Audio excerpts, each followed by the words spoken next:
Grief didn't knock on my door, it kicked it in, and it left me with two choices. Let it end me, or let it make me.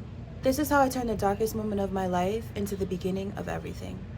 I've held off on talking about this, not because I was ashamed, but because I didn't want to be defined by grief and loss. But I know now that my purpose is to inspire strength in others, to show what's possible when you choose to stay. So I'm finally sharing my story in hopes of inspiring someone who feels like their pain has no purpose, who feels unlucky in life. Let me show you just how lucky you are. So in 2022, I lost my children's father a month after our second daughter was born.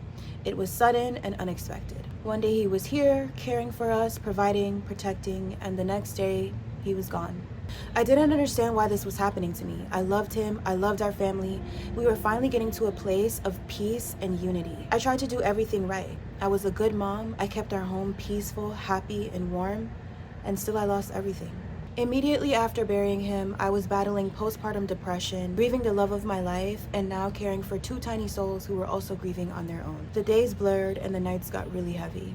And honestly, to tell you the truth, there were moments where I just did not want to be here anymore. There were times where I would drive, and once I reached an intersection, I would ease my foot off of the brakes and just let the car roll. And there was always a voice in my head that would say no. And I would choose to live. Again and again and again, I would choose to live. Every single day I wanted out, but I stayed. Instead of giving up and following him in death, I chose life. I wanted so desperately to detach from my grief and not see myself as a victim or the only person in the world that this was happening to. I refused to believe that life was working against me instead of for me. And the truth is, nobody escapes grief. God created all things with purpose, including pain. Everybody gets their turn to experience it, and you don't know when your turn will be. I started looking at life like a video game that we're all playing together, simultaneously. All 7 billion of us. Each level, some get left behind and don't make it to the next. I may have lost someone at level 4, but you may lose someone at level 5. It is a part of the human experience, and you have to come into that acceptance. And I realized that even though he didn't make it to the next level, I did. And if I could just keep going, if I can make it all the way through and win this thing, then in some ways he wins too, because we were always a part of the same team. I started imagining him cheering me on from heaven.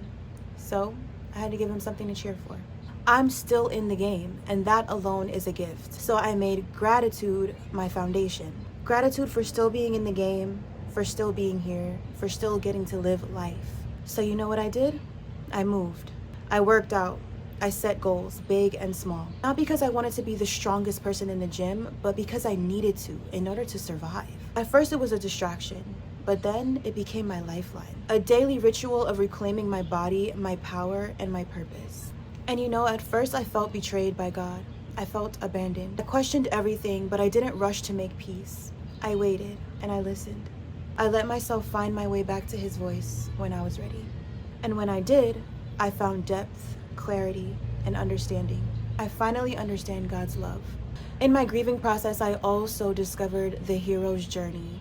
Now, I actually originally discovered it in high school, but I kind of rediscovered it during this process. And I saw it in myself. I began to romanticize everything, as if I was the main character in a divine unfolding. Because I am. And in a way, we all are. And when the dark cloud lifted away and I could start to feel the warmth of light again, I made a conscious decision, who I was going to be and what I was going to stand for. And I chose this life. I chose to be a content creator. I chose to be an influencer. I chose to be a voice. And you know what? I have not let up since. I show up every single day without fail. Not for the likes, not for the views, but to honor the promise that I made to myself. To prove that I can be counted on. That when I say I'm committed, I mean it. Every rep, every post, every piece of content is a brick in the foundation of self-trust. Because the real reward is not in the algorithm. It's in becoming someone that I respect and admire. Someone I can rely on. That's the kind of success no one can take from me. It was around this time that I also started reading Napoleon Hill. And he said something that really stood out to me that I carry with me to this day. There is one quality which one must possess to win. Definiteness of purpose, knowledge of what one wants, and a burning desire to possess it. This resonated with me so deeply because after making the decision to become a content creator, I removed all options of retreat.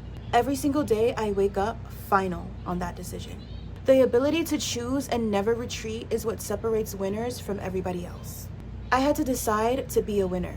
So I used the sorrow and the weight of my grief to make that decision. And here's the truth. It can be hard to figure out what your purpose is, who you are and why you're here, especially when life is comfortable and feels stagnant. But when life breaks you open, when you're in a situation of tremendous pain, use it. Make a decision you would have otherwise put off. Think of it as a shortcut to purpose. Understand that this is your call. Answer it with a choice and never retreat. Today, I've passed over 1 million views across platforms, 30,000 followers and counting across platforms, and I'm continuing to grow at a tremendous rate every single day.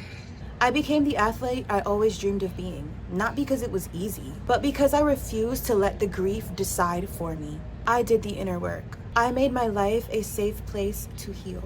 Now, I can finally speak about my loss without breaking down, because I built something strong enough to hold it. I protect this path so fiercely, I don't allow outer distractions to veer me off of it. Because the energy I'm working with is sacred. It came from great love and great loss.